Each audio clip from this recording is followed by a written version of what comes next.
이 아침에 주신 하나님의 말씀입니다. 누가복음 22장 54절에서 71절 말씀입니다. 우리 같이 봉독하도록 하겠습니다. 예수를 잡아 끌고 대제사장의 집으로 들어갈새 베드로가 멀찍이 따라가니라. 사람들이 뜰 가운데 불을 피우고 함께 앉았는지라. 베드로도 그 가운데 앉았더니 한 여종이 베드로의 불빛을 향하여 앉은 것을 보고 주목하여 이르되 이 사람도 그와 함께 있었느니라 하니 베드로가 부인하여 이르되 이 여자여 내가 그를 알지 못하노라 하더라. 조금 후에 다른 사람이 보고 이르되 너도 그 도당이라 하거늘 베드로가 이르되 이 사람아 나는 아니로라 하더라. 한 시간쯤 있다가 또 한 사람이 장담하여 이르되 이는 갈릴리 사람이니 참으로 그와 함께 있었느니라. 베드로가 이르되 이 사람아 나는 네가 하는 말을 알지 못하노라 하고 아직 말하고 있을 때에 닭이 곧 울더라. 주께서 돌이켜 베드로를 보시니 베드로가 주의 말씀 곧 오늘 닭 울기 전에 네가 3번 나를 부인하리라 하심이 생각나서 밖에 나가서 심히 통곡하니라. 지키는 사람들이 예수를 희롱하고 때리며 그의 눈을 가리고 물어 이르되 선지자 노릇하라 너를 친 자가 누구냐 하고 이외에도 많은 말로 욕하더라. 날이 샘에 백성의 장로들 곧 대제사장들과 서기관들이 모여서 예수를 그 공회로 끌어들여 이르되 네가 그리스도이거든 우리에게 말하라. 대답하시되 내가 말할지라도 너희가 믿지 아니할 것이요 내가 물어도 너희가 대답하지 아니할 것이니라. 그러나 이제부터는 인자가 하나님의 권능의 우편에 앉아 있으리라 하시니 다 이르되 그러면 네가 하나님의 아들이냐? 대답하시되 너희들이 내가 그라고 말하고 있느니라. 그들이 이르되 어찌 더 증거를 요구하리요? 우리가 친히 그 입에서 들었노라 하더라. 아멘. 고난 주간 또 화요일 우리가 시간을 보내고 있습니다. 또 한 주간 또 그 주님의 그 십자가를 우리가 생각하면서 우리가 하루 한 끼라도 금식하는 마음으로 이렇게 주님의 고난에 참여했으면 좋겠습니다. 오늘 말씀도 비겁한 제자를 위해서 당당한 스승이 되시는 그 예수 그리스도를 우리가 보게 되는데 오늘도 말씀 가운데 우리가 하루를 주님의 은혜 가운데 또 승리하며 또 살아가는 저와 여러분들이 되실 수 있기를 주님의 이름으로 축복합니다. 본문은 예수님께서 6월절 만찬에서 예고하셨던 것처럼 사람들 앞에서 베드로가 예수님을 부인하는 그 장면의 말씀이 기록이 되어 있습니다. 이 베드로의 예수님의 부인 사건, 그것도 한 번도 아닌 3번씩이나 완강하게 부정했던 그 내용을 통해서 함께 진정한 그리스도의 제자됨이 무엇인지 우리가 함께 은혜를 나누고자 합니다. 말씀을 준비하다가 한국교회 성도들의 이 특징에 대한 그런 기사를 본 적이 있습니다. 그것은 신앙에 대한 열정은 둘째가라면 서러워할 정도로 아주 그렇게 많이 가지고 있는데 문제는 예수를 따르는 삶에 있어서는 비판의 대상이 되고 있다는 그런 기사를 본 적이 있습니다. 여러분, 예수님의 가르쳐 주신 그 하나님의 나라의 복음은 그 시대에 있어서 지금도 마찬가지죠. 혁명적인 것과 같았습니다. 유대인들뿐만 아니라 예수님을 따라다니는 이 제자들조차도 예수님의 말씀이 낯설었습니다. 그리고 위험하게 받아들여졌죠. 이 예수님의 하나님의 나라는 그들이 목숨처럼 여겼던 율법과 성전을 부인하는 것처럼 그렇게 여겨졌습니다. 특별히 예수님과 그런 어떤 권력을 가진 지배 세력들 그리고 종교 지도자들과의 그런 어떤 갈등과 마찰은 어쩌면 억압받고 고통받는 그리고 소외된 자들을 예수님께서 사랑하심으로 그렇게 나타날 때 부딪히는 그런 현상이었습니다. 그들은 전통과 율법에 얽매여서 하나님의 나라의 진정한 가치였던 사랑과 긍휼을 외면했지요. 그렇기 때문에 예수님의 복음은 혁명적이었습니다. 그들이 원했던 이 복음은 이스라엘이 로마 지배로부터의 해방을 원했던 것입니다. 그러나 예수님은 고통받고 외면당하고 잃어버린 영혼들을 위로하고 그들을 사랑하시기 위해서 이 땅에 오셨습니다. 여러분, 진정한 제자됨이란 무엇인가요? 주님을 따라가기 위해서는 자기 자신의 부인이 있어야 됩니다. 그리고 주님의 마음으로 사랑하는 것이죠. 오늘 말씀에도 이 베드로가 예수님을 3번씩이나 부인을 합니다. 여러분, 베드로가 어떤 인물입니까? 예수님의 수제자로서 가장 많은 사랑을 받았던 제자였습니다. 그리고 그는 마태복음 16장 16절에 그 누구보다도 예수님이 누구인지 정확하게 알았고 믿음으로 고백했습니다. 또한 마지막 6월절 만찬에서도 그는 주를 위해서 죽겠다고 다짐했던 베드로였죠. 그런 베드로가 오늘 말씀에 그것도 3번씩이나 예수님을 모른다고 그렇게 부인하는 장면들을 우리는 보게 됩니다. 베드로는 이 3번씩이나 예수님을 모른다고 부인했던 이 말씀을 오늘 우리가 묵상하면서 저는 다음과 같은 예수님의 말씀이 생각났습니다. 누가복음 9장 23절에 보면 또 무리에게 이르시되 아무든지 나를 따라오려거든 자기를 부인하고 날마다 제 십자가를 지고 나를 따를 것이니라. 여러분, 우리가 예수님의 제자가 되기 위해서는 자기를 부인하라고 그렇게 말씀하십니다. 그러면 예수님께서 말씀해 주신 자기를 부인하는 삶이 도대체 어떤 의미일까요? 사실 우리 안에서 하나님의 나라를 믿고 따라가는 것 쉽지 않습니다. 죄의 본성은 언제나 나를 중심으로 하나님의 말씀을 부인하고 불순종하게 합니다. 그래서 우리는 날마다 세상의 방식대로 내 뜻에 살려고 하죠. 여러분, 우리의 삶의 목적은 주님을 따라가는 것입니다. 본문 54절 말씀을 보겠습니다.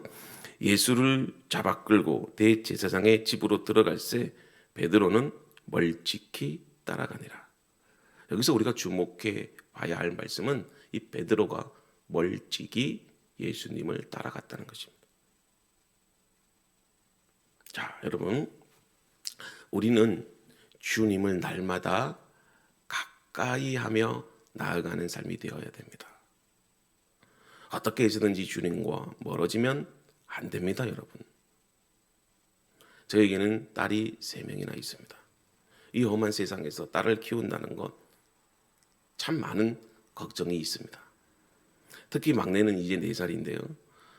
우리 막내딸이 사는 길은 오직 엄마, 아빠와 함께 하는 것입니다. 아이가 엄마, 아빠와 떨어져 있으면 아이들은 살 수 없지요. 늘 가까이 함께 있어야지만 이 아이는 살 수 있습니다. 우리의 신앙생활도 마찬가지입니다. 우리는 늘 주님과 함께 가까이 있어야 됩니다. 그러나 우리는 아예 멀리 떨어져 있으면서도 전혀 주님을 찾지 않습니다. 어쩌면 우리가 이 베드로가 예수님을 멀찍이 거리를 두면서 따라갔던 것처럼 어쩌면 우리도 주님 없이 살아갈 수 있다는 자기 교만 가운데 우리도 살고 있습니다. 여러분, 자기를 부인하는 것이 바로 이런 의미일 것입니다. 주님 없이도 주님과 멀어지는 것이 정말 큰 위기인데 여러분, 우리는 전혀 깨닫지 못하고 있습니다. 내 힘과 내 뜻대로 살면서도 우리는 잘 살 수 있다고 그렇게 생각하지요. 이런 자기 교만의 그런 생각들을 내려놓는 것이 바로 자기를 부인하는 것입니다. 여러분, 신앙생활에 있어서 가장 힘든 것을 얘기하라고 하면 저는 이렇게 말합니다. 자기를 부인하는 것입니다. 저는 자존심이 강한 사람이에요. 여러분, 자존심이 강한 사람은요, 쉽게 화를 내고 또 잘 타협하지도 않고 남의 말도 잘 듣지 않습니다. 이런 사람이 자존심을 포기하는 것은요, 죽기보다도 힘든 일이라고 합니다. 마찬가지죠. 여러분, 신앙생활은 자기 자존심을 내려놓는 것입니다. 이것이 저는 자기 부인이라고 생각해요. 자기 생각, 자기 판단, 자기 경험을 그 주님의 십자가 앞에 다 내려놓는 것입니다. 그래서 여러분, 자기를 부인하는 것이 예수님을 부인하지 않는 것입니다. 베드로는 자기를 부인하는데 실패했습니다. 그리고 오늘 말씀처럼 멀찍이 주님을 따라갑니다. 문제는 우리의 신앙생활도 멀찍이 주님을 따라간다는 것입니다. 그래서 고난이 오고 핍박이 오면 베드로처럼 부인하고 도망가 버리죠. 우리가 멀찍이 주님과 떨어지는 그 순간 우리는 이미 마음으로 예수님과 멀어진 것입니다. 몸은 헤어져도 마음은 주님과 하나가 되어져야 됩니다. 여러분, 자기를 부인하는 것은 십자가를 진다는 것과 같은 말입니다. 예수님은 끊임없는 이 자기 부인의 삶을 사셨습니다. 그래서 여러분, 자기를 부인하는 게 정말 어렵습니다. 왜 교회 안에 갈등이 일어나는 줄 아십니까? 자기 의 때문입니다. 자기 경험만 내세우는 것이죠. 저는 이것이 하나님처럼 되는 거라고 생각합니다. 그래서 여러분들, 우리의 의로움을 내려놓을 수 있도록, 내 생각을 내려놓을 수 있도록, 내 안에 있는 이 교만과 욕심을 내어버릴 수 있도록 우리가 해야 되는 것이 무엇입니까? 그것은 기도하는 것입니다. 예수님은 십자가 지시기 전날에 겟세마네 동산에서 기도하셨습니다. 무엇일까요? 왜 그렇게 기도하셨을까요? 이 고난의 잔을 마시고 싶지 않다는 것입니다. 그게 예수님의 뜻이었어요. 그러나 그 예수님의 뜻을 포기하기 위해서, 십자가를 지기 위해서 예수님이 기도하신 것입니다. 즉 자기 부인을 위해서 기도하셨습니다. 여러분, 우리가 부인하는 것은 고난의 십자가가 되어서는 안 됩니다. 우리가 베드로처럼 예수님을 부인할 수밖에 없는 그 연약함을 여러분들 고백하시기를 바랍니다. 우리는 고난주간을 보내고 있습니다. 우리가 고난주간을 통해서 깨달아야 할 그러나 하나님의 말씀이 무엇일까요? 자기 십자가를 지는 것입니다. 자기 십자가를 지기 위해서 우리는 기도해야 됩니다. 기도 없이 우리가 어떻게 신앙생활을 할 수 있고, 기도 없이 우리가 어떻게 주님을 따라갈 수 있겠습니까? 오늘 말씀에 베드로는 3번씩이나 예수님을 부인했습니다. 그러나 이 베드로는 닭이 울기 시작하자 이 자신이 예수님을 부인했던 그 사실을 하나님 앞에 눈물로 탄식하며 아마도 회개했을 것입니다. 자, 61절 말씀입니다. 주께서 돌이켜 베드로를 보시니 베드로가 주의 말씀 곧 오늘 닭 울기 전에 내가 3번 나를 부인하리라 하심이 생각나서. 여러분, 베드로를 갈릴리 바닷가에서 처음 부르실 때도 예수님은 베드로를 주목하여 보셨습니다. 그리고 오늘 말씀에도 베드로가 예수님을 부인하는 그 순간에도 예수님은 베드로를 보셨다는 것입니다. 주님이 나를 보실 때 이게 바로 은혜의 시작입니다. 여러분, 주님이 나를 보시는 것이 이것이 축복입니다. 어쩌면 우리는 베드로처럼 날마다 주님을 부인하며 살고 있는 죄인입니다. 그러나 우리는 베드로를 정죄할 수 없습니다. 왜 그렇습니까? 우리도 베드로와 같은 모습이 있기 때문에 그렇습니다. 그러나 우리는 절망하지 않습니다. 우리가 베드로처럼 주님을 부인하고 주님을 버리는 삶을 살았음에도 주님은 언제나 우리를 지켜보고 계셨습니다. 인자와 자비의 눈으로 우리를 지금도 바라보고 계십니다. 여러분, 우리를 바라보시는 그 예수님이 축복입니다. 그러므로 우리의 삶을 고백하고 오늘도 주님을 볼 수 있다면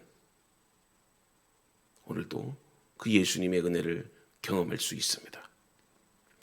오늘은 고난주일 두 번째 날입니다. 이제 예수님은 우리 죄를 위해서 공회에서 희롱을 당하시고 신문을 받으십니다.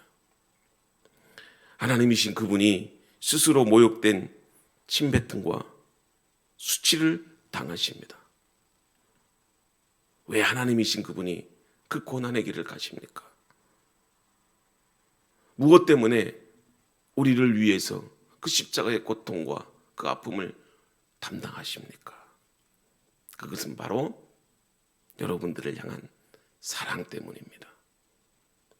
사랑하는 성도 여러분, 사랑하면 그 어떤 고난도 이겨나갈 수 있습니다. 비겁한 제자들을 위해서 묵묵히 그 고난의 길을 가신 그 예수님을 오늘 말씀으로 묵상해 보실 수 있기를 바랍니다. 사실 자기 십자가를 가는 삶이 너무 힘듭니다. 때로는 사단이 베드로처럼 우리의 영적 상태를 시험하기도 합니다. 그러나 오직 성령의 능력으로 이겨나갈 수 있습니다. 성령께서 이 고난의 십자가를 질 수 있도록 우리에게 힘과 능력을 주십니다. 그러므로 오늘 성령의 임재를 간구하시고 사모하십시오. 어쩌면 우리 모두는 베드로와 같은 예수님을 부인하고자 하는 그런 마음들이 우리 속에 감추어져 있습니다. 그런 상황이 다가오지 않았을 뿐 어쩌면 우리는 절대로 그렇게 하지 않겠다고 다짐합니다. 그러나 베드로도 부인했습니다. 우리가 그럼에도 이 세상을 살아갈 수 있는 이유는 주님이 내 대신해서 십자가를 지고 가셨기 때문입니다.